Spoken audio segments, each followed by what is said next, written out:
Hello, hello. Welcome to episode 16 of Writers Uncut. I am Cheyenne Young and I'm waiting for Deirdre to hop on so we can begin the episode.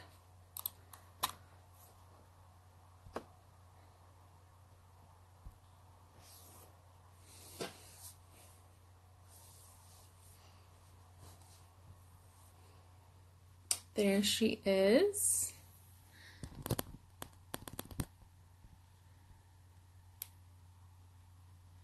Okay. We will begin.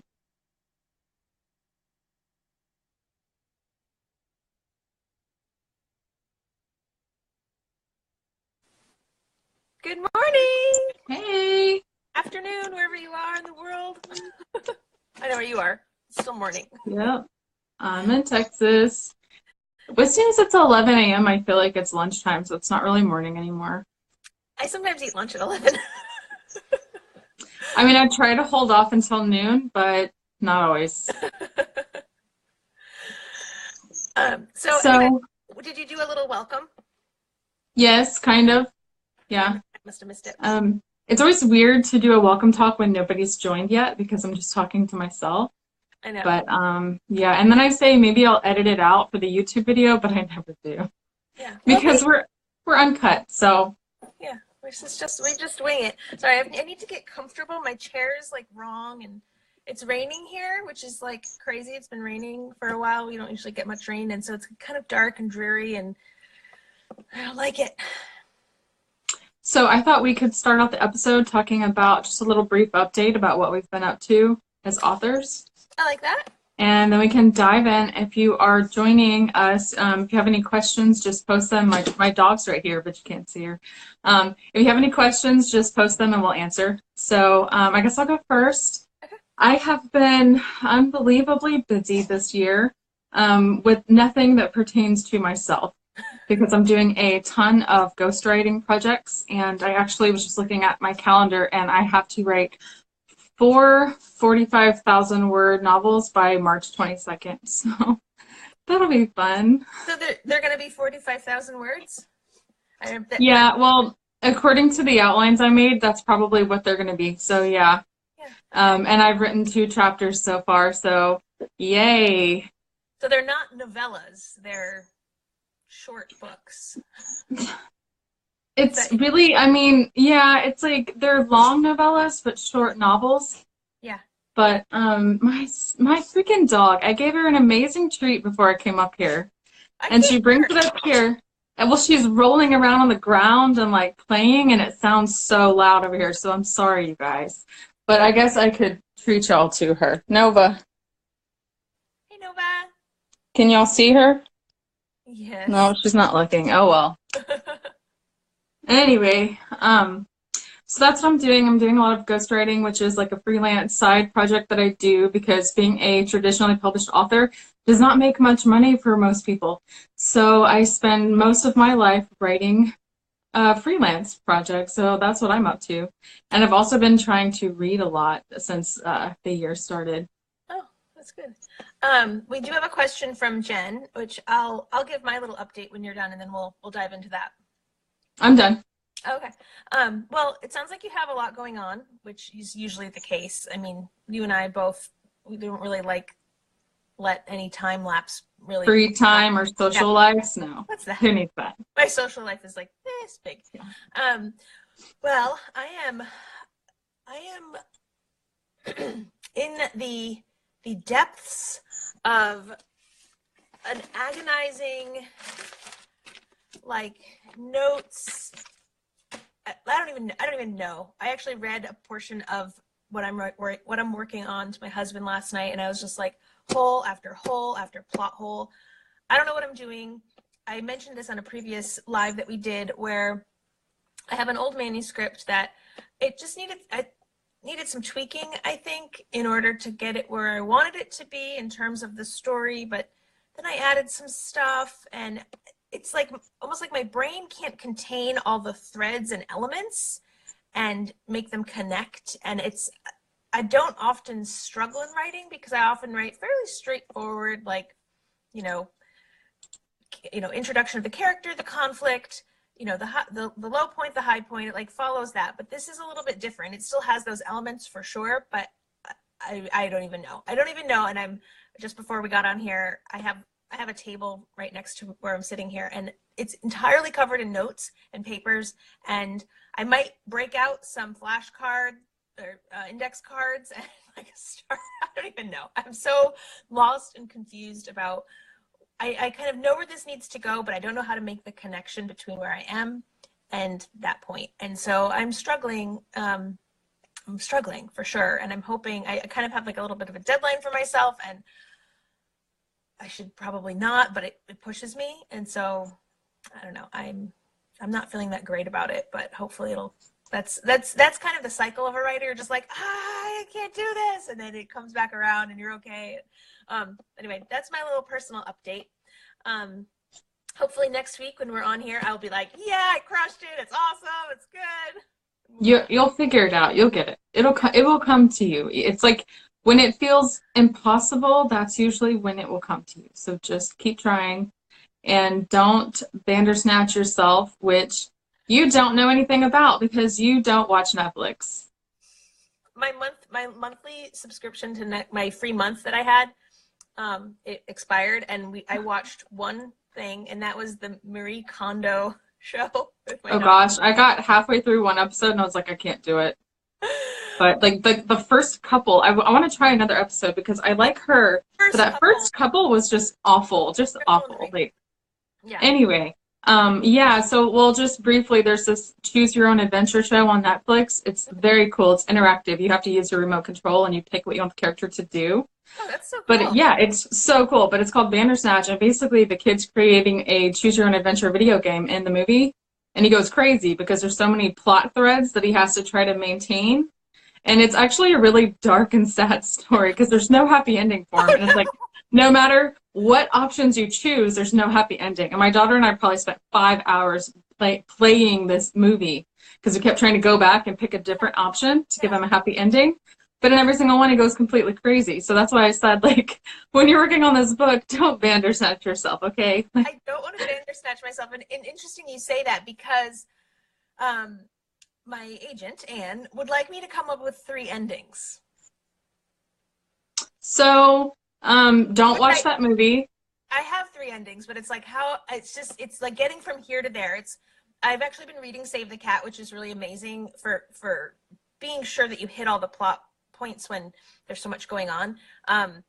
But like the roadmap that I rely on for an outline doesn't quite work for this material because it's told from 6 different points of view and there's 3 antagonists, and it's just like. But. Have you thought about killing off everybody but one person? Because then that would be really easy to wrap up. I love that solution. Just throwing that out there. Okay, so we have a few questions. Jennifer asked, how do you know when your book is done? And done is in all capital letters. When my publisher decides it's done and prints it and puts it on the bookshelves, that's when it's done. When you kill off all the characters. That's what it's done. Yes, when everyone's dead. This one is a little, the answer to this question for me is something that's actually evolved over time for me as an author, because I think when you're first starting out, you think you can just keep editing and revising forever and ever and ever and never finish. But when you have an agent and you're trying to get something published, you really don't, and this is going to sound terrible, you guys, it's going to sound really bad. When you're writing a book to send to your publisher or agent, it does not have to be perfect. It just has to be done, because your book has to be done enough to be enticing enough for a publisher to say, yes, I want to publish this because I'm going to rip it to shreds with my edits anyway and then put it back together in a much better way. So it's like, I don't even stress anymore over trying to finish a book and make it as perfect as possible. I mean, plot and story and characterization are all extremely important, but I don't stress too much. I make just the best that I can make. And you guys know me, and you know that I'm obsessed with heavy outlining. So I get it all taken care of in my outline, and I write what's in my outline, and I spruce it up a little bit, and then it's done. It's out of my hands. It's like, I'm not going to waste months and months and years stressing about making this book perfect, especially when my agent and then my editor is going to get a hold of it and change it all. So it's like, just make it as good as possible for me. That's my philosophy. Is you don't have to make it the greatest book ever. You just have to make it publishable. And then better, smarter people will take over and help you fix it. I'm going to toss in my answer to this, and I'm going to work backwards. So definitely make sure you've done a decent, thorough edit with. Yes, absolutely. It goes without saying, sort of, but I have read and reread manuscripts. I've read them aloud. I've read them in different fonts, and I still catch little errors. And they don't want to see that, because they want to see that you're conscientious, and it's also kind of a pain in the butt for them. Like, it's kind of like child's play. Like keep the manuscript really clean, and then make sure you do hit all of your plot points. So make sure, in the beginning you've introduced your character, the conflict. Make sure that you really, really create that transition from when the character decides like things are going to change there, they accept the call to action or whatever it is, and then you move into that second act or the middle, and you like really toss in a lot of stuff that's going on, and then you have a nice resolution, and all the while you're raising the stakes. Like, just make sure that's all there. And again, Save the Cat has been really, really helpful for me in making sure that the plot is tight. And then I think, I'm working backwards, you want to really know that, like, almost like feel in love with the book. And I sometimes struggle with when people say, like, the book is my baby. Like, no, it's not your baby. Like, you have to be able to part with it and send it to a publisher. And so even from the beginning, you pour your heart and soul into it, but you also have to know that at some point you're going to have to cut the cord and send it off. And so kind of having that in mind in the beginning, or, if you're beyond that at this point, like kind of reconciling it and being like, okay, like, this is now out of my hands. And I think there's like a little process there that some of us need to go to, especially when we're really close to the book. And so, how do you know when it's done?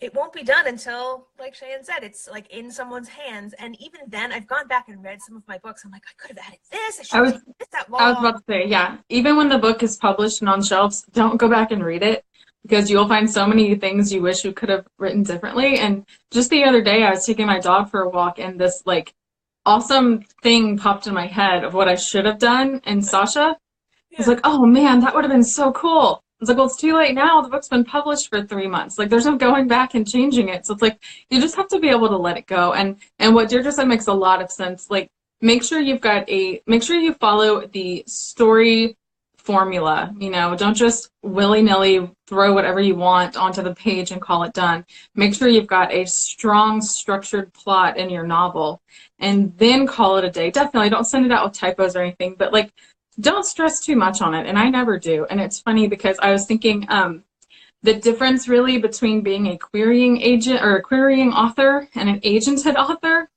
It's like when you're querying, you spend months writing this query.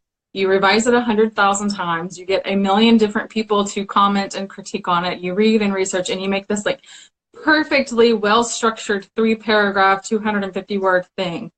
And then now that I have an agent, I'm like, hey, here's 3 sentences that don't make sense that I scrawled on a napkin at 3 a.m. in the morning. What do you think? Is this going to make a good book? And it's like, and she takes me seriously. She's like, I like this or I don't, and we'll talk about it. And it's like, it's so funny because I think aspiring authors and querying, writers, like, they think everything has to be perfect, and it does to get your foot in the door. Yeah. But then it's okay to just, pour your heart into something and call it done. Like, because you do have to ship it off and let somebody else work on it. So don't get stuck on constantly revising your manuscript. It's not worth it. Yeah. I think too, another thing is giving yourself a little breathing room. So when you finish a manuscript, you'd maybe do a couple rounds of revisions, edits, all that stuff, and then set it aside for a little while, and then come back to it with fresh eyes. And then that kind of can give you a little insight, like, oh wow, like, I read this several times through and I missed this big thing, whatever. That can be like another little helpful thing. And that, like, if you get to the end and you're in tears, or you're just like, yeah, like victory or whatever, all right, it's done. But if you're just like, I don't know. Yeah, trust your gut for sure. Yeah. So Jen encouraged me, you can do it. Thank you for that. After we get off here, I'm going to get back to my notes and open my computer and laser focus. I want to also just say thank you everyone who's been joining us this morning. And oh, Yesenia said, seriously, can't wait to watch that show. We were talking before about the Marie Kondo. Yeah. I love her. I really want to try it again because everybody loves it, but Yeah. that first couple was just awful.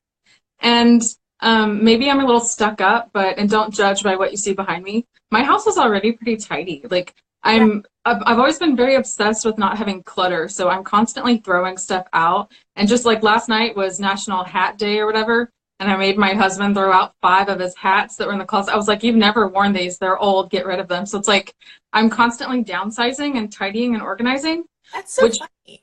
I'm the same way. Like my husband, yeah, I hate clutter. I hate it. You don't. So it's like, right. It's like I want to watch the show just so I can be like, yes, vindication. You know, like I don't think I'm going to get any tips because I already like to keep a really clean, empty household. Just don't look in my daughter's bedroom, which is a nightmare, and don't look at the bookshelves behind me, which they're organized alphabetically. So except for like the Harry Potter shelf is just all Harry Potter, but everything else is organized alphabetically. So it's kind of tidy. But yeah. So anyway, we have some emailed questions. Do you want to start with those? And if anybody watching has any questions about writing, publishing, anything, just pop it in the comment box and we'll answer it. Yep, we are. It's interesting too that we both are keeping our house tidy and like getting rid of stuff. Like I like to process things as they come in. I don't like to have just like piles of things everywhere. Which is interesting because we're both writers and we do a lot of revisions and editing in our career, and so it's just an interesting little parallel there. Well, we both keep very detailed planners and stuff too, so it's like I plan out my whole day every day. I plan out my weeks. I'm just really organized, and maybe that's because my brain is a mess inside, so it's like on the outside I at least look like I've got it all together.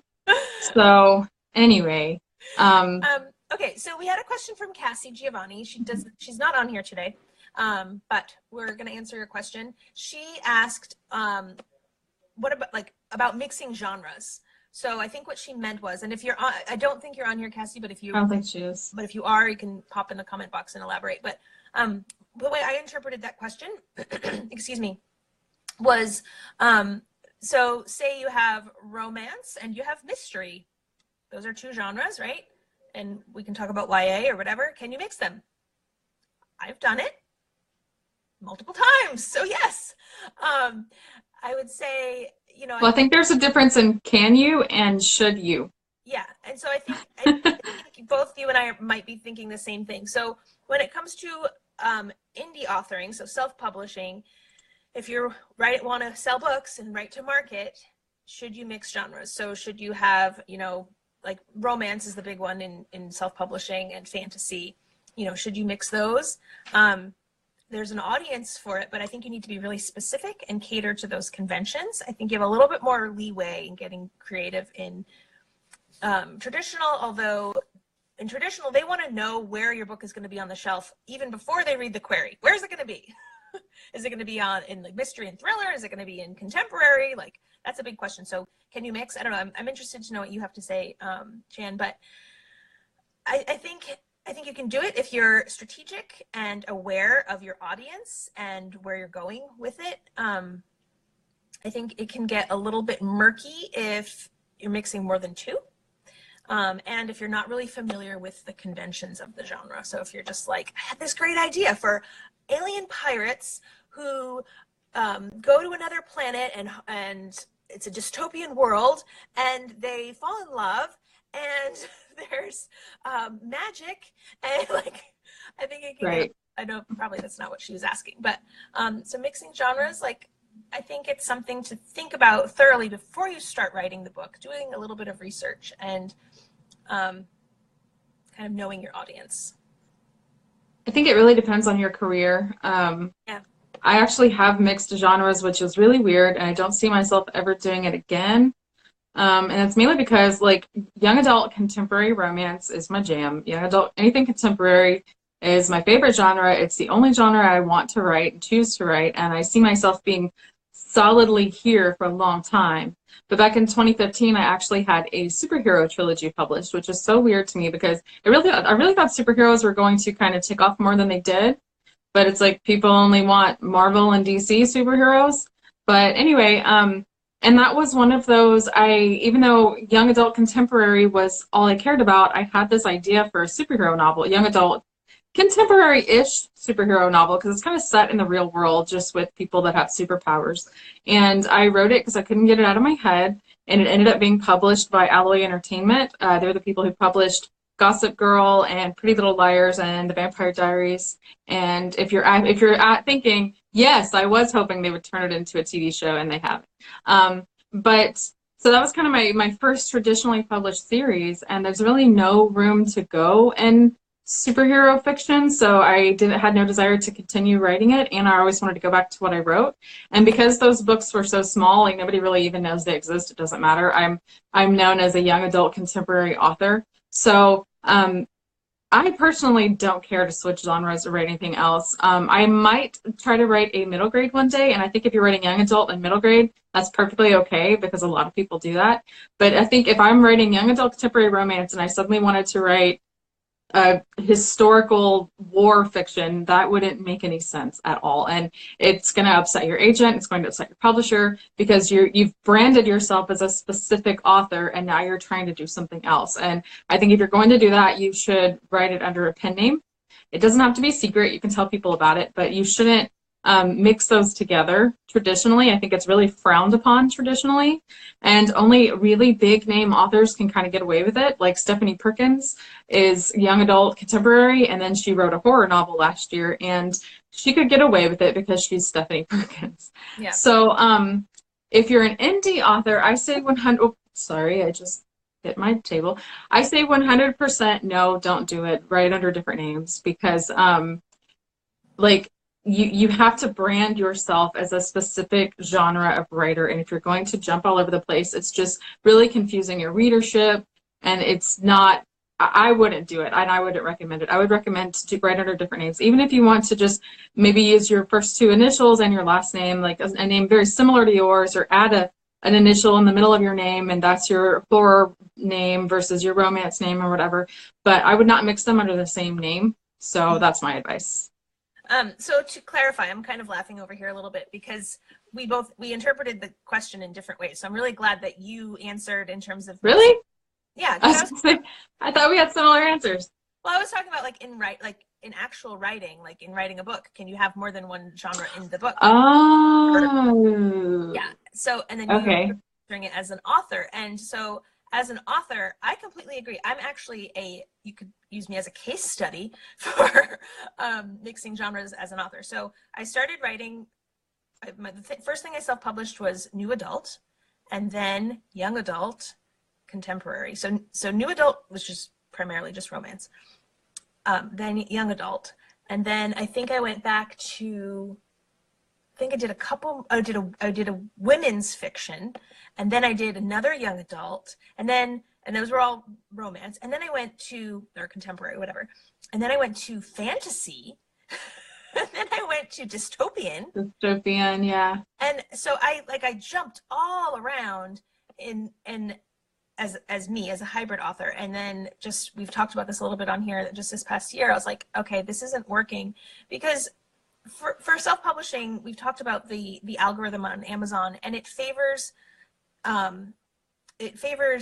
like a pattern. So if you write romance and your audience, your readers, also read romance, like it begins to associate your book with those other books. And so chances are, if you love Stephanie Perkins, you want to read more books like what Stephanie Perkins writes. And then if you see a horror in there, you're like, wait, this isn't what I like. That's kind of a bad example because she's traditional, but you know what I mean.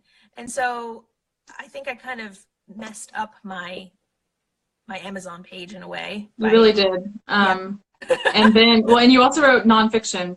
Yes. And the thing is, on Amazon, and take this to heart if you're an indie author for sure, because Amazon uses their algorithms, and they're also bots to recommend your book to other people. And so if you are writing young adult romance novels, and then you publish a nonfiction on horses or something, like a bunch of horse people are going to buy this nonfiction book about how to care for their horse, and then they're going to be recommended these young adult romance novels. And people who read romance novels are never going to find your book because it's being shown to the wrong people. So, and especially, this is especially important for indie authors, not really traditional authors. Indie, or people who read in indie author genres like romance, they're very voracious readers that love to read a lot and just a whole bunch over and over and over again. So it's like, if they want to read your particular genre, whatever you're writing, mystery, suspense, whatever, romance, whatever, they want to read lots and lots of that. And if they really like your book and they click on your name and you've written a bunch of horse books or dog books or, you know, fan fiction for Bob's Burgers, whatever, they're going to be like, what is this? And they're going to lose interest and they're going to leave. Yeah. So both to match up with the Amazon algorithms, you need to be writing in the same genre so that Amazon recommends your books to other people that read books that are going to like yours. And just to not confuse your reader, which is why I say pick a pen name especially if you're doing nonfiction books in addition, because like Deirdre noticed over the last couple of years, she wrote in a bunch of different genres and it was kind of all messed up. And if you looked on her books, the also bots, like for her like fantasy novels, the also bots would be books that weren't fantasy novels. Yeah. So it's like, and we've been working together on this to get it all sorted and fixed out. So she is going to be like good to go for this year. But that was a lesson that we both learned in her case study of that. So definitely, if you're going to be writing different genres, but now that I look at Cassie's question, I think you are right in interpreting it. I don't know. I think, well, because she said mixing genres, which Amazon can't box me in. Rachel, right? Like that's how I felt too. I'm like, I'm just gonna throw spaghetti at the wall, see what sticks. But I was thinking from like a 2013 mindset where there was still organic reach, where you know you could type in romance in your search bar or whatever, you know, YA, teen, whatever it was, contemporary, and things would just show up and you'd see things naturally and organically. And it's the same thing like on Instagram where they change the algorithm and you're like, wait, where did my friend go? Why aren't I seeing her pictures anymore? Oh my God, I'm so mad at Instagram. Yeah, it's aggravating, but it's the ads they show me, I'm just like, why do you think I want these ads? But anyway. Yeah. I see ads for cheese. I'm like, yeah, I followed like one account of this lady that posts recipes. And now I'm getting every single ad is for like those buy your dinner in a box companies. Yeah, yeah. And it's like, anyway. But yeah, so yeah, like Rachel said, Amazon can't box me in. Like, I get it, but yeah, it's like because a lot of authors want to write in different genres, and it's like, unfortunately, you're not going to sell as many books if you do that because it clutters up your Amazon page. So it's good to kind of keep them separate. Yeah. And I've worried about that with myself a little bit with my superhero books, but I don't think they matter because those books came out 4 years ago and they're kind of like dead now. So I don't think the algorithms are working against me anymore with that. But going back to Cassie's question about mixing genres and books, I don't even know if I have an answer for that because I think I'm trying to think like every type of genre you can mix together is a subgenre in itself. Yeah, yeah. Like I mystery and romance and, you know, dystopian and romance, like everything still kind of fits in something. So I don't know if I'm the right person to answer that. Yeah. I think it's just a thing to educate yourself on, handle carefully, and probably don't mix more than two. Yeah, for sure.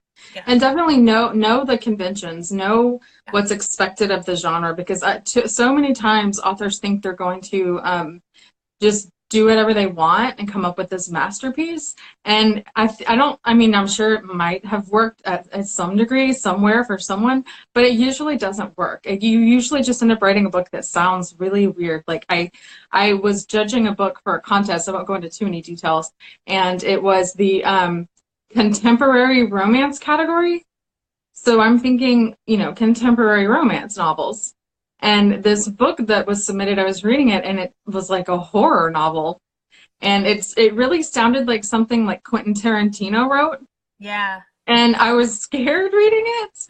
And I was like, where's the romance? Because it was like a, you know, it was 20,000 word or so sample that I had to judge. And at the end of it, there wasn't even any romance yet. And I was like, this is not contemporary romance. Like, I don't even know what this person's trying to write. Yeah. And that's an example of, and the writing itself was good. You know, like the writing was well done, but it did not fit the genre in any way, shape, or form.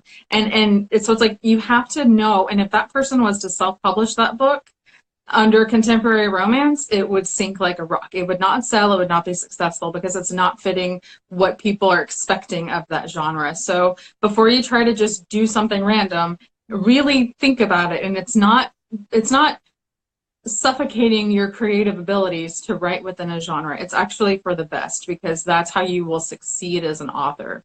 So I think it comes back to what your goals are. Rachel wrote, very true. You can write anything as long as it's well written. And I agree with that. But I think it's also important to think about who your audience is, what your goals are. So if you want to be an indie author and you don't already have a platform and you're just building it, it should be really, really well written. But I think a lot of times like Quentin Tarantino's and like people that are really creative and like just create like this masterpiece. It's like, how did that happen? Like I don't even know what this is, but I love it. Those are the outliers. And I think for most of us, that could be you, but for most of us, just sticking with the box, with the formula. Well, and this is also if you want to make this a career, I should say. Because I know a lot of creative people that absolutely do not care about money. They just want to put their work out there. And that's fine. Do what you want. But like my advice is mostly told from the point of view, I'm someone who makes a living doing this. So it's like, if you want this to be your career, you do have to stay in the box. Like stay in the box, but make it well written and make it good. Because, and I've thought about, and it was an anonymous contest submission, but I wished I could have found that person because I kind of wanted to read the rest of the story, even though it was scary. Like, it was scary. It was a novel and it was scary. And all I could picture was like a Kill Bill type movie playing in my head as I read this book. And I was like, I want to see where this goes. But this person is completely out of their mind if they think it's contemporary romance, because it's not. So it's like, and maybe they just wanted to enter into a contest and they didn't care what genre they picked. I don't know. So it's like, if you publish something in the wrong genre, it's not going to be successful. But if you don't care about money and just want to get your work out there, still put it in the right genre. But you can vary from the norms if you're just having fun. But to really make a career, especially out of indie publishing, you have to write to market, and you have to know your market and know your genre very well, which means you need to read a crap ton of it. Yeah. And if you're doing trad, you can be a little bit more creative, I think, but they still want to know where your book is going to fit on the shelf. Mm-hmm. That's how they're going to sell it, because they're making a career out of it. And that's how they make it. I've seen agents say that all the time on Twitter and stuff. They say, like, you have to have a genre. Do not send a query that says, oh, this actually doesn't fit in anything. Because they're like, guess what? There's not a bookshelf in the store called this doesn't fit anywhere. So, you have to kind of fit to a specific genre. And if you're not sure, go to the store, go to that section in the bookstore and read all those books, because you will very quickly know if your book fits with it or not based on reading the other books, So it's like, don't vary too much. And I think some people dive into this wanting to be just the most different writer there is. And that's fine and respectable and cool, but don't be surprised if agents are like, sorry, we can't touch this because it's too different. Yeah. Yeah. It's a fine line. I think it's I think too, I think being upfront with the agent about it, like, I know that this doesn't really have like a home on the traditional bookshelves, but I think it could fit in here, and this is why, and kind of like be upfront.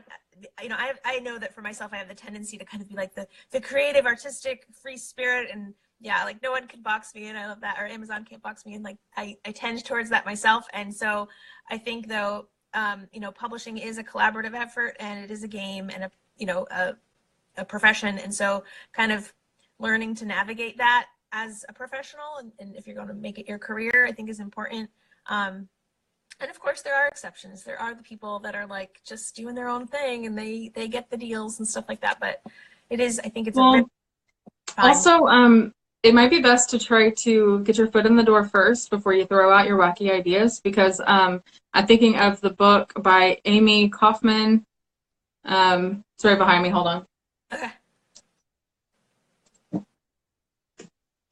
Yeah. Illuminate. Yeah. Great example. It's written by Jay Kristoff and Amy Kaufman. Yeah. It is a young adult novel, and what's very cool about it is that it fits the genre very well. The storyline, the plotline, the characters fit perfectly. However, in case you haven't seen this, guys, this is what the book looks like.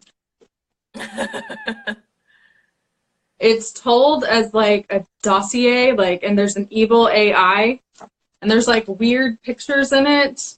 Like at one point down here, the evil AI like goes crazy and is trying to kill everyone. Oh, that's one of my favorite pages right there. I lost it. It says, "This is not a drill," and that's all it says on the whole page. So it's like, this is unconventional. Very And if unconventional. you were to pitch this to an agent, they would probably laugh at you. But both of these authors were already well-established authors in their genres of science fiction, fantasy, teen novels, you know. And so I don't know how they pitched this, but they did, and it's amazing. And it's a 3-book series right now. And I have all of them, and it is so good and so well written. And it's like it was this wacky, crazy idea, and they made it work, but they were also already established in the genre. And even if you take all the weird pages and pieces of this book, on a whole, it fits the genre very well. Mm-hmm. So I think that's a good example of how you can do something that's totally out there and still be successful. But, oh, you froze. Are you coming back? I'm here. Yeah, sorry, I was getting a call. Okay. I'm here. Oh, okay. Okay. So anyway, that's a great example, and I love these books, and I really urge you to check it out because it's awesome. And Tammy just said it reminds me of the unique bits of the book thief. Yes, I have that book down there too in the Z section. That is also an amazing book. And Deirdre, you're freezing again? Am I still frozen? Yeah. It's so frustrating. Anytime there's like a call or a text that happens. Should I want me to go off and then come back on? Yes. I'll add you back.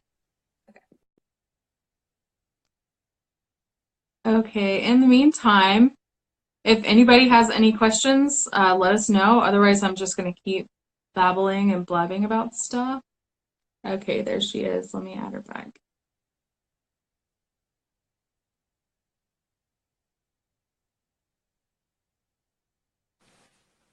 I'm back. Yay. Okay, so do we want to go to the next question we had?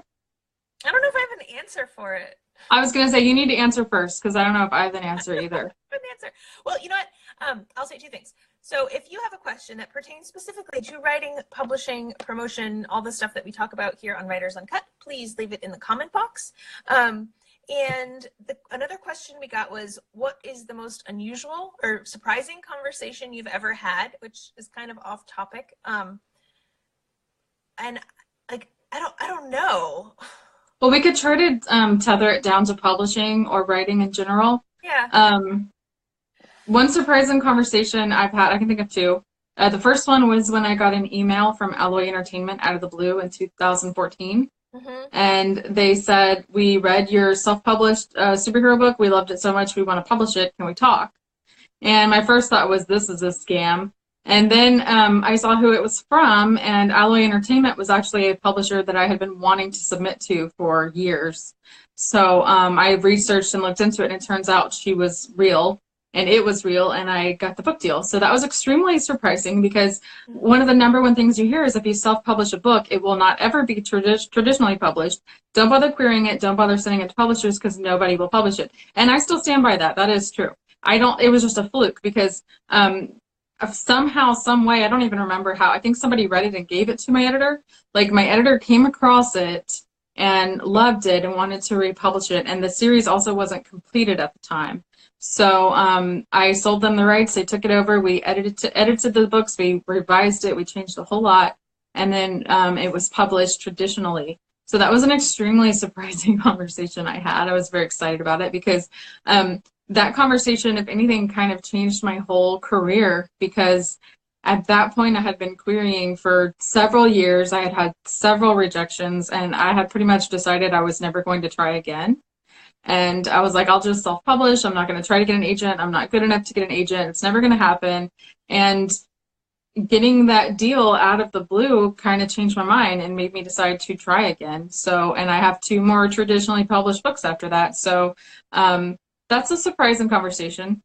Yeah. And then another one I can think of is, so The Last Wish of Sasha Cade just released a few months ago.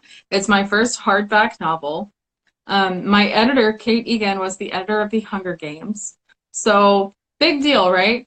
I had an email from someone saying, "I think you did a really good job self-publishing The Last Wish of Sasha Cade. Could you give me advice for how you did your cover and your formatting and stuff?" And I was like, this book's not self-published. Like, what? And I wrote back, this book isn't self-published. And they didn't believe me. Like, they thought my hardcover book with the publisher name on the side was self-published. And so that was a little surprising and kind of like rude, I guess, that they were telling me that I was a liar and that I had self-published the book. Seems a little passive aggressive to me. I know. Maybe someone's like, a liar. Yeah. But well, you kind of jogged my memory. I had a very, very, very similar first traditional publishing experience. I got an email from my editor, who became my editor at Skyscape, and my manuscript for Sugar had come across her desk somehow, some way. I don't know. I had been at that point submitting it to some contests and different things like that. And she actually emailed me through my Etsy account because I don't know why. And I definitely was like, this is a scam. Like, what is this? But like yourself, I did some research and I'm like, okay, it's legit. And then we got onto regular email and started the conversation and was offered a publishing deal. And it was a huge surprise because I did want to be published still, and I was still striving for that, but just wasn't expecting it in that kind of roundabout way. So that was one good, positive, surprising conversation that I've had related to writing and publishing. And then one weird one was after Sugar was published, I got some hate email from someone like accusing me of being, I forget what it was. It was like, I think it was for being like a fascist or something like that. I'm just like, this is a young adult contemporary novel. Like, it's such a good novel too. I don't know how anyone could complain about it at all. I loved it so much. I mean, you did rip my heart out in the book, so I guess they could complain that way. But yeah. So anyway, those are two surprising ones, and I was just like, okay, delete. It's like, I think this was meant for someone else. I don't know, but don't let the haters get you down. So Rachel just asked a question. She said, "Do you guys write short stories in between bigger releases?" My answer is no. I don't like short stories. I think they're harder to write than full novels. So no, I don't. And I've thought about writing some kind of supplemental fun short story for Sasha, but I haven't. So my answer is yes. So for my pen name, what I've started doing, and I've done this a few other times too, and for a variety of different reasons. So I'm going to say not short stories, but novellas. So I'll write one full length, and then almost like as a palate cleanser, or maybe like I'm not quite done with those characters, or maybe it's a series or something and I just want some bonus material. I might do like a little extra something and then move on after I've sort of replenished my creative well, move on to another full-length novel. And so for my pen name, my full lengths are about just over 50,000 words, and then the novellas around 25, so about half that. And that's something I've been doing. But for my regular work, usually I just stick with full-length novels because I want them to be published. And I think it can be kind of fun just to, and I do like writing short form as well. So usually you and I have a lot of like similar answers, but this one we differ on. No, I don't like short stories. Yeah, I don't even like reading them, honestly. Really, yeah, I always want more, but I think that's hook. Like you want more, so you like if there's the next one, you like go on to it. But yeah, so I think it can be like a nice little palate cleanser, kind of if you need to get the characters out of your system, or you just want to mix things up. I think it can be good. But yeah, I don't know. I like doing that. Yeah. Okay, so I think we are out of our questions. And I don't know what time it is, but we might be coming up on time. I know Instagram cuts us off at an hour. And I'm happy to I'm happy to keep talking and not go off because my pile of papers over here is intimidating me and making me want to procrastinate because this outline, I don't know. It's like, I don't know how to knit, but I imagine it's kind of like, or weave. It's like threading all this stuff together. And What book are you working on? Time Strange and Wonderful. Oh, okay. Yeah. Have you thought about killing off all the characters? Well, I killed one person, and I shouldn't say this. The title might change, but I killed one person. and then I fake killed someone else. And then, yeah, so, yeah, but maybe I should. Hey, stop it. The cat and the dog aren't being very nice to each other right now. I like novellas better for interesting characters. That's interesting Yeah. because novellas can be more of a character-driven type of thing. Yeah. Because you can't really get too deep into a story with a novella. Yeah. But, and then again, for some interesting characters, I will read anything that anybody writes about them. Like, if Lee Bardugo wants to write a bunch of short stories about Kaz, I will read every single one. Always. Because he's an interesting character. I was going to say, if you mean by interesting characters, like unique or eccentric characters, like in, you know, maybe writing a whole story about them could be exhausting to get into that kind of crazy. But, yeah, I don't know. I like novellas. I think I like reading longer books in a series most, but I like writing novellas. So hopefully people like reading. Novellas are fun. Short stories, not so much. Yeah. Yeah. Anyway. All right. Well, are we wrapping up? Yeah, we can wrap up unless anyone has any other questions. I'm not particularly excited to get back to writing today, so ask away. But yeah, no, I am like super behind. I made the mistake of writing in my planner how many chapters I was going to write every day for this week. Yeah. And then I didn't do it yesterday, so now it's like my planner says I need to be working on chapters that I'm not at yet, so I'm going to try to catch up real quick. Because it's like my planner is so motivating to me because if you think it's just a stupid piece of paper, and I do have whiteout over there on my desk, but it's like if it's written ahead of time, I feel compelled to get it done. It's like because I am my own boss, so it's like my boss has told me you have to get this done, and if it's written down, then I will do everything I can do to get it done. Mm-hmm. And most of the time I'm successful. You know, sometimes if life stuff happens, then I can't, and it'll be whatever. But it's like I hate scratching something out of my planner and moving it to another day, especially writing. If it's something stupid like grocery shopping or whatever, then I'm fine to put that off. But like my writing goals, I have to reach them. So even though I really don't feel like writing 3 more chapters, because I've already written about 4,000 words today, and I got to write 3 more chapters. Were you on the bike? Yeah, I was on the bike. Oh, awesome. So like I have to write more, and it's like, ugh. But you know, and this is part of being a writer. It's not always fun and awesome. Sometimes it sucks, but you have to get it done. So because I got bills to pay, y'all. And you'll thank yourself later. Like when you do scratch off those days, I use little square, like little boxes. You'll feel so good and so accomplished, and it'll be so worth it. And then there's no, you know, there's no question whether weighing, yeah, later.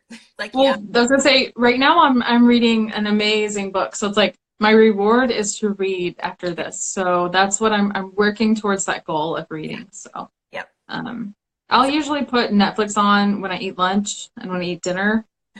And that's all. So no Netflix for me, just writing and reading. But the great thing about having an awesome book is that I'm dying to get to it.